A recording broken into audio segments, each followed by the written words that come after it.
एक सवाल का जवाब दीजिए। अगर आपके सामने कोई अफ्रीका का नाम ले तो आपके जहन में सबसे पहले क्या आता है? मेरे जहन में तो ट्राइबल्स, जंगल, गरीबी, भूखमरी, भ्रष्टाचार, पीड़ित जनता और अत्याचार करती सरकार ही आती है।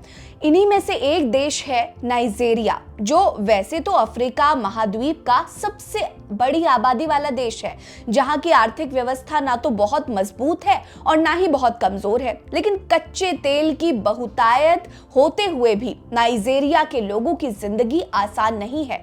ऐसे में वहां रहने वाले सिखों की स्थिति कैसी होगी? सिख जो वहां करीब 1890 से ही अफ्रीकी धरती का हिस्सा है, आज वहां किस स्थिति में जी रहे हैं, अपने इस वीडियो में हम आपको यही बताएंगे। अपने इस वीडियो में हम आपको नाइजीरिया में मौजूद सिख धर्म के बारे में बताएंगे, साथ ही कैसे सिखों की छोटी लेकिन एक प्रभावशाली आबादी का प्रभाव वहां रहने वाले लोगों पर भी देखा जा सकता है, ये भी बताएंगे। नमस्कार, मेरा नाम है रीटा, आप नेटड्रिक पंजाब देख रहे हैं। हमारी वीडियोस अगर आपको पसंद आती हैं तो कमेंट करके हमें जरूर बताइएगा।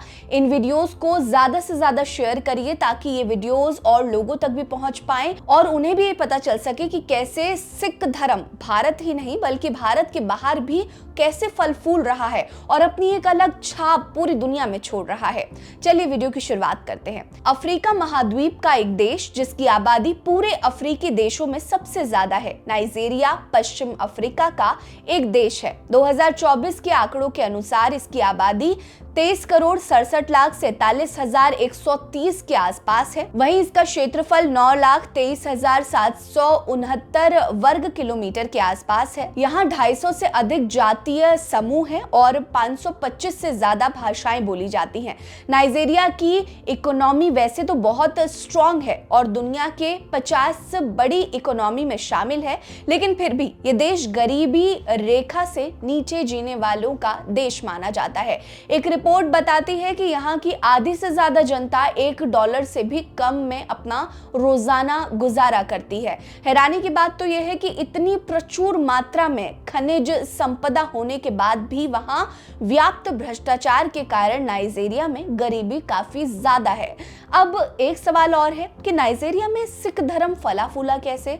ये एक बहुत दिलचस्प कहानी है। नाइजीरिया में सिखों का इतिहास करीब 135 साल पुराना है। इतिहासकारों के अनुसार सिख पहली बार अफ्रीका महाद्वीप में 1890 के आसपास आए थे। वो अफ्रीका में मौजूद खनिज संपदा के बारे में जानकर अच्छे अवसरों को तलाश में अफ्रीका आए और वहां के अलग अलग हिस्सों में बंट गए। सिख समुदाय मेहनती, मेहनतकश, साहसी, ईमानदार और शारीरिक रूप से मजबूत समुदाय माने जाते थे। इसीलिए सिख प्रवासी की मांग तेजी से बढ़ने लगी। यहाँ अफ्रीका का एक छोटा सा देश है नाइजीरिया, जहाँ आज के समय में सिखों की संख्या काफी कम है।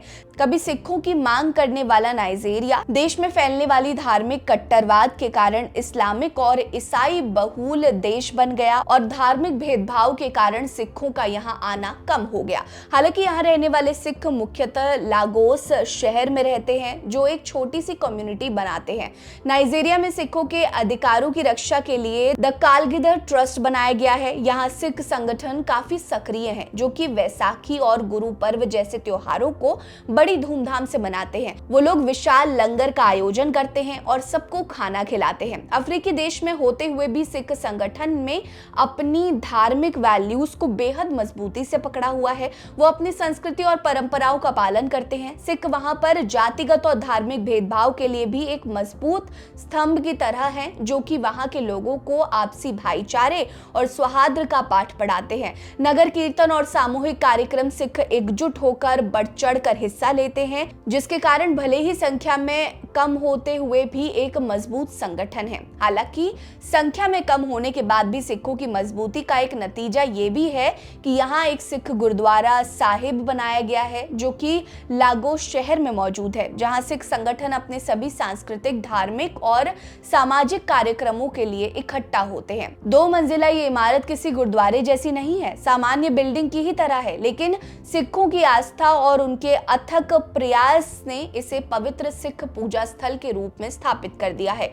नाइजीरिया में खनिज संपदा का सही से इस्तेमाल होता तो आज वो काफी अमीर देश होता, तो शायद यहाँ धार्मिक कट्टरवाद भी कम होता और सिखों का प्रवास भी कम नहीं होता। लेकिन अब तक ऐसा नहीं हो सका है। हालांकि उम्मीद की जा रही है कि नाइजीरिया जल्द इन विपदाओं से उभरेगा और एक मजबूत और संपन्न देश बनकर उभरेगा, जिसमें सिखों का भी पूरा योगदान होगा। नाइजीरिया में सिखिज्म की ये कहानी आपको कैसी लगी, कमेंट करके हमें जरूर बताइएगा। हमारे साथ बने रहिए। नमस्कार।